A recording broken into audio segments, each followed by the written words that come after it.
What's happening to the Native American population? Native Americans are to this day getting screwed over by the government. They literally cannot build or own houses on their own ancestral lands and a lot of other things. The Bureau of Indian Affairs is still a thing, and it's still managing their affairs like children that can't be trusted. Of course, drinking and crime are higher in communities from such a context. Many indigenous people may not appear indigenous visibly as well. I am probably a quarter indigenous or so. My grandmother was very much Navajo and even attended a federal school as a young woman, by force. I haven't done it, but a few of my cousins have done genetic testing and they all have a fairly significant amount of indigenous DNA, so it's confirmed.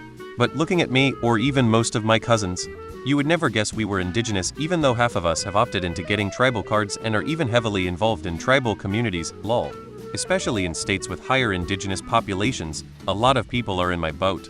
They may or may not ID with their tribe or as indigenous on the census, of course, but you can't tell at a glance. A lot of indigenous women were pressured into marrying white men, especially those that attended Fed schools. Their environment was radically changed and they were forced onto poor areas of land. Their way of life was rendered useless by capitalism, and the gains and literal fruits of their labor have been stripped from them centuries in the making. There is no reason for them to respect the social system built upon them. What is the actual issue that you're asking about? I don't think you directly stated it. Is it something about the native population on the census and the proportion of incarceration that doesn't make sense? Believe it or not, gang activity of all things. I've seen some things there that don't make any sense, and yes, it's the old stereotype. But alcohol is still rampant because it's the easiest high to get and bootleggers know their audience. Don't believe me? Spend Friday, Saturday, and Sunday at any small town near a res. For a short while it seemed like, again, believe it or not, reggae music made a major impact since the struggle was the same, and I thought it might possibly end the cycle, but it didn't last, and so the transition to gangs. I don't understand your question, except for the last part, whether census reports are providing false information. No, they are not.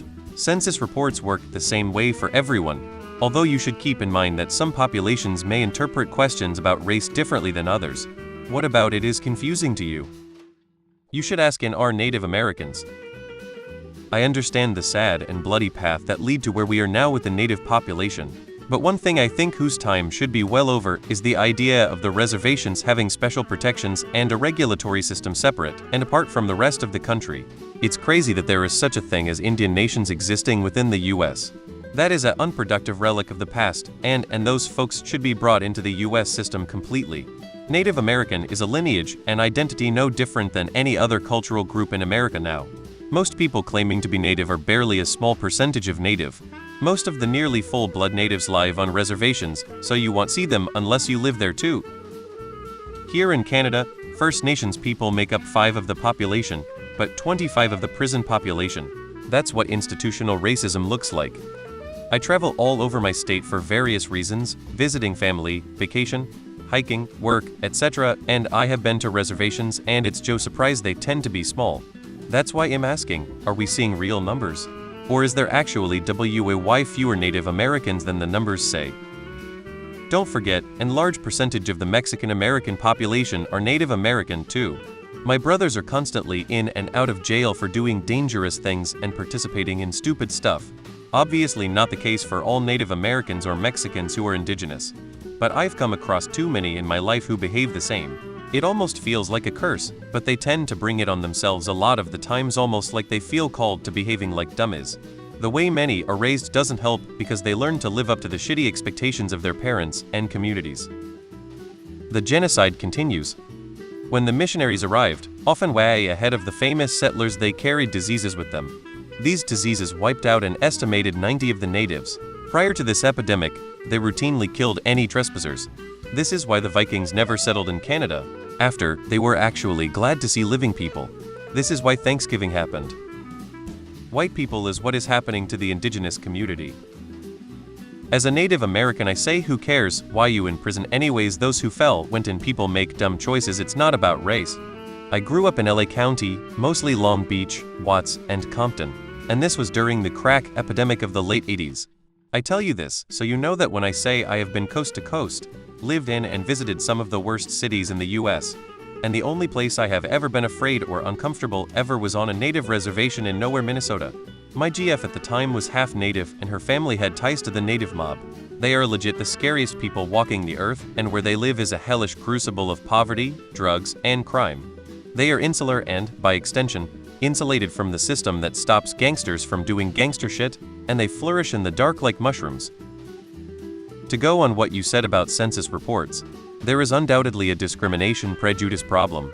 There are old legal battles still being fought, and there are community problems between natives and non-natives. But there is also a lasting effect from 5 Indians. A while back there were programs that would grant someone native status for a price without proof. People did this to claim land rights, and for tax reasons, and to claim government assistance.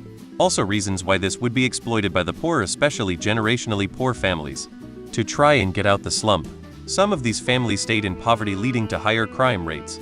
Some claim the false, though probably unknown and lost info heritage, skewing the stats. Some are far removed from it. You might run into the odd descended from a Cherokee princess, when they weren't. Sometimes just a family myth, lost info on being 5 Indians, sometimes just bullshitting. So if I'm reading correctly, seems like, to sum it up, the Native American population is disappearing for multiple reasons.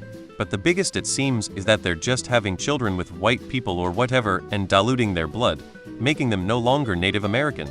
So all these long forsaken years, we could have helped the Native American population, but now it actually feels like it's too late. I'd be surprised if there are any full-blooded Native Americans alive in a few decades. I know it reeked of genocide in the beginning, but is this actually really genocide now? I mean, if they are basically extinct, all the land they were given, don't quote me, but it wouldn't surprise me if part of the reservations are under some type of law that if broken will affect that and gives other the right for their land properties.